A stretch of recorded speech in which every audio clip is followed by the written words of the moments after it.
pessoal, hoje a gente tem um convidado mais que especial aqui no canal, é o Mitch Lowe. Mitch Lowe, it's correct? Yeah, Mitch Lowe, yeah. Ele é co-founder, gente, do Netflix e agora fundador da MoviePass, que é uma startup incrível, que ele vai contar um pouquinho pra gente mais aí no episódio de hoje. Eu estou muito honrada de estar aqui com ele, porque ele é um dos maiores empresários aí, principalmente no mundo do entretenimento. Mitch, thank you so much for being here in my channel. I'm very happy. And Mitch, what do you think is the big challenge to someone that want to found a startup nowadays? Well, there's two or three big problems. One is getting one or two partners. Almost every company that succeeds, there's at least two people who can balance each other. So secondly, it's always hard to raise money.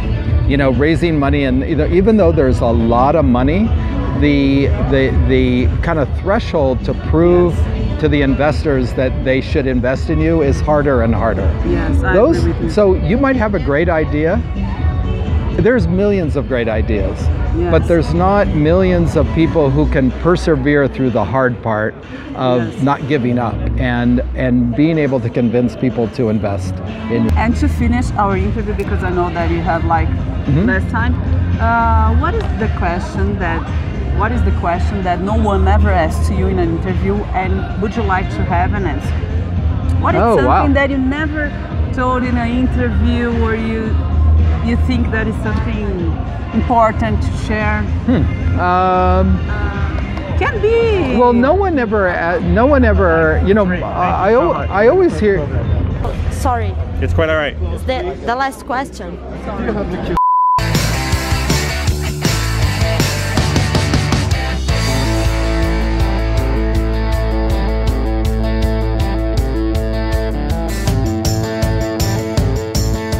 Pessoal, jogo do Brasil 2-0 e adivinha onde eu tô?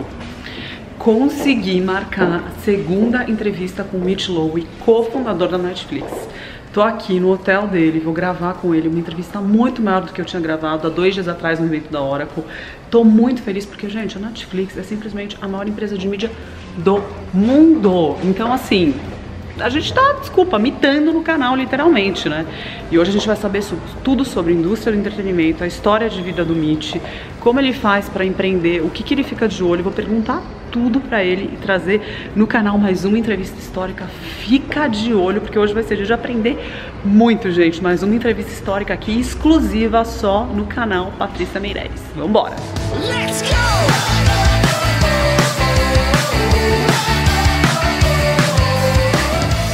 Oi pessoal, hoje vou ter a honra novamente de entrevistar o Mitch Lowe. Eu estive com ele há 2 dias atrás no evento da Oracle. A gente fez uma entrevista, mas a gente não conseguiu falar tudo o que a gente queria, então ele me deu aí esse privilégio de estar com ele outra vez. Thank you so much, Mitch. My pleasure. Estou muito feliz de estar com ele no canal. O Mitch é um dos cofundadores da Netflix e agora está à frente da MoviePass, que é uma empresa que está assim só crescendo no mundo inteiro. Ele vai contar um pouquinho pra gente dessas duas empresas, né? A Netflix, que virou a maior empresa de mídia do mundo, e a MoviePass, que não para de crescer.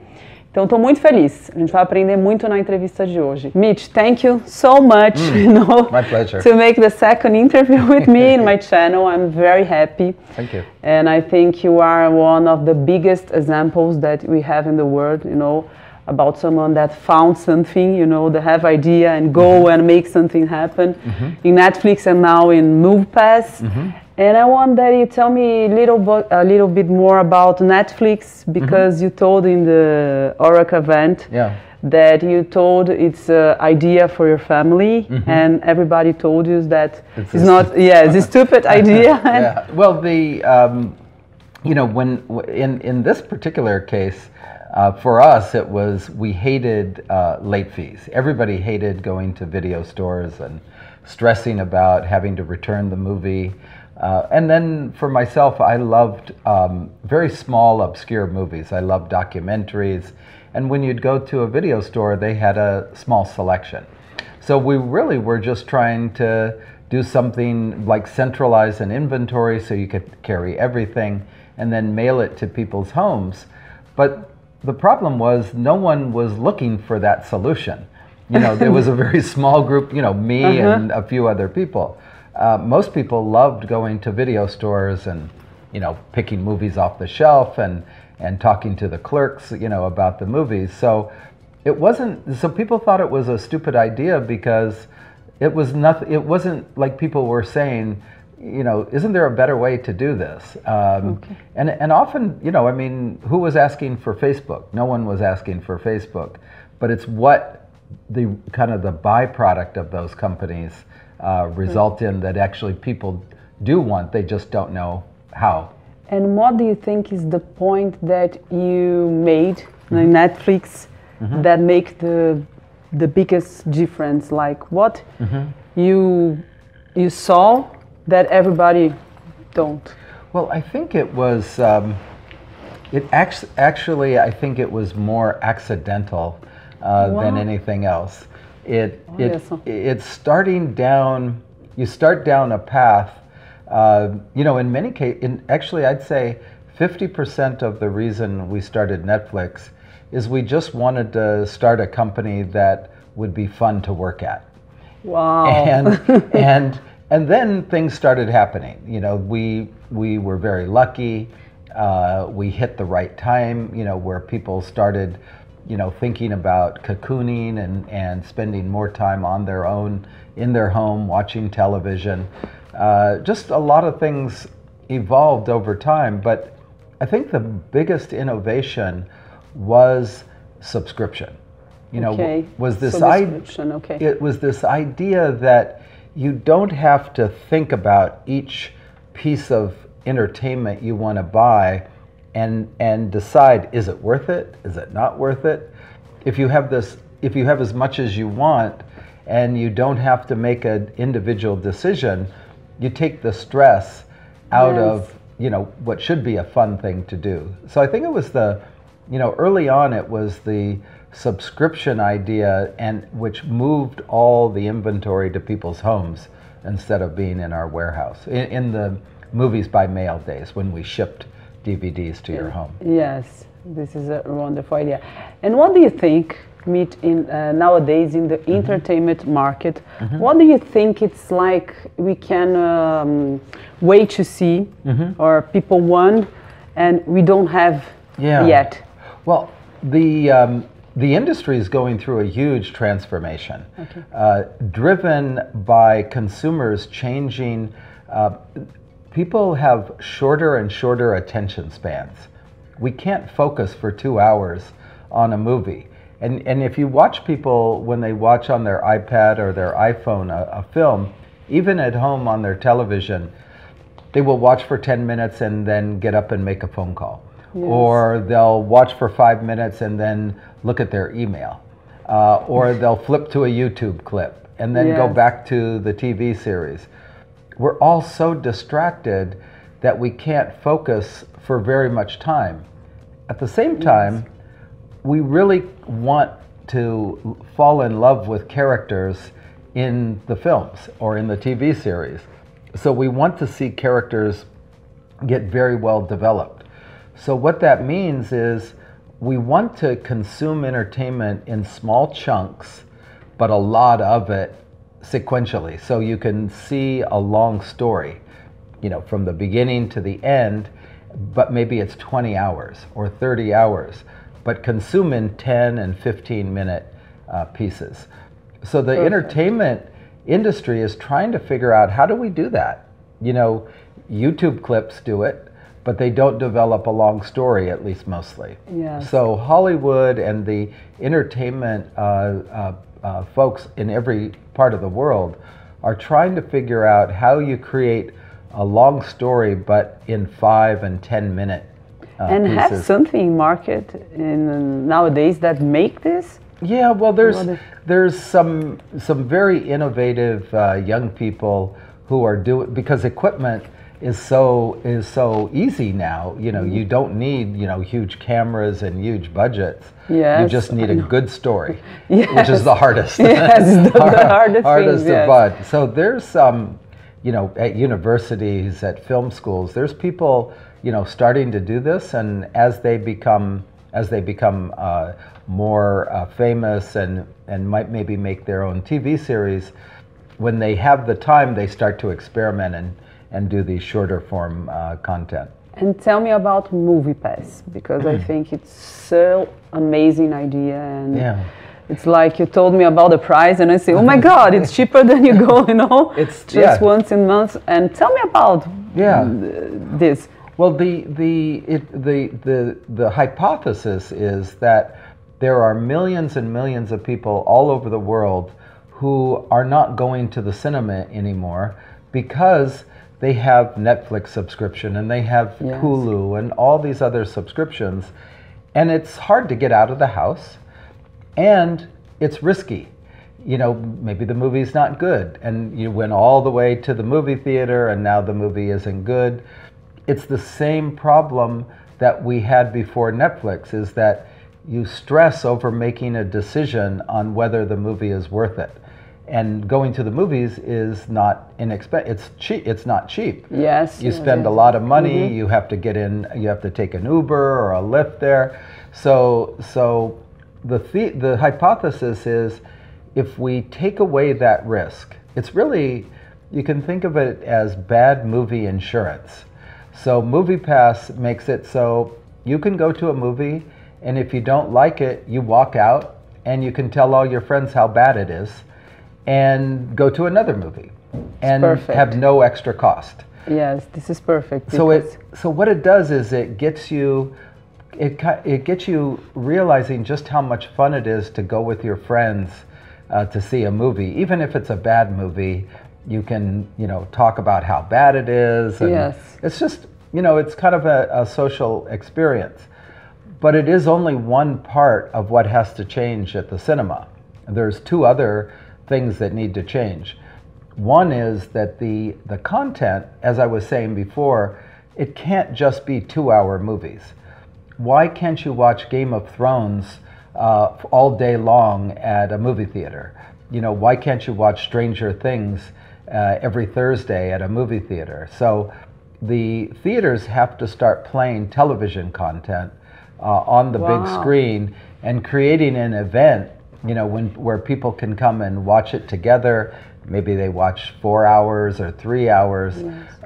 They need to bring sporting events into the theater, gaming, all these things. And then the third thing is they need to make the food better. The food is horrible. It's the worst food in the world. And even in the cinemas with restaurants and bars, it's still, the food they serve is, you don't, it's not easy to eat when you can't see the food, when it's dark. Or the popcorn makes all this noise, the bag it's always the noisiest bag. So there's a lot of work that needs to be done to bring cinema, into the future. And those three things, if you introduce subscription, you add more short form content and interesting content, and then you make the food better, I think it'll be, it's right now people want to hang out socially, and more, experiential travel is the biggest growing business in travel. The same as cinema is kind of like another social experience. So I think if the cinemas do those three things, and MoviePass is trying to at least help in one of those. And what of one of the biggest challenges that you had in your life? It's always getting other people to believe. It is always that it is, at MoviePass, for a year and a half, I met with over 150 investors, high net worth, VCs. No one believed. Everybody said, maybe there was 3 or 4 people who kind of believed. You get like 120 investors to talk with? Over 150. 150. I heard no in so many ways. They would say, that's a good idea, come back when you solve this problem. Or, no, I don't think that'll ever work. So 150 rejections. And in last July, I was ready to quit. It was like, oh my, this is just never going to work. Wow, talk with 150. And it was probably more than that, but it was a year and a half of every week meeting with 3 or 4 different investors all over the country. And By the way, it was exactly the same at Redbox when McDonald's funded us in the beginning, and in 2004 they said, you know what, we don't need you anymore. Go and find, if you can go find an investor, that would be great. But we'll give you money through 2005. We met with investors all over the world, and everybody said, no, DVD is dead. We don't want to invest in DVD. In November, with just one more month of money left, I was reading a magazine it was called Supermarket News. It was for grocery store owners. And they were talking about this company called Coinstar up in Seattle, Washington, that had those green coin machines where you'd put all your change and it would turn it into dollar bills. And it said that they want to own the front of all the grocery stores, all those vending machines and things. So I went to them at the last minute and they invested in us. Wow. So it's always been my problem is that finding people who believe enough to take the risk. And what do you think, Mitch, we have to train every day? Because I think when you found a company, you have to believe before. Because and even when believe, it's not easy to convince others. Yeah. What do you have some tip, or what do you think we can do or train every day to do that? There's really a couple things. One is that I'll tell you 3 or 4 things. One of the main things is have a partner. You've got to have someone who, when you're down, he can bring you up, he or she can bring you up. So having a partner is really, really important. And I think there's been a study on the success rate of startups with a single operator and 2 operators, and the success rate is much higher on when there's a partnership. I think the second thing is that you really you almost have to believe that any and every idea is possible to work. It's just a matter of execution.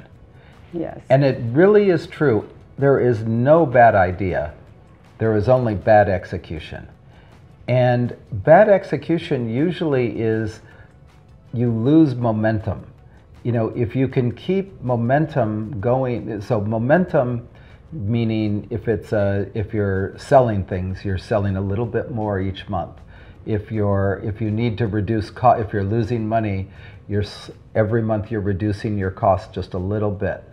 And you don't have to do a lot. You just have to keep all those things that are important going in the right direction.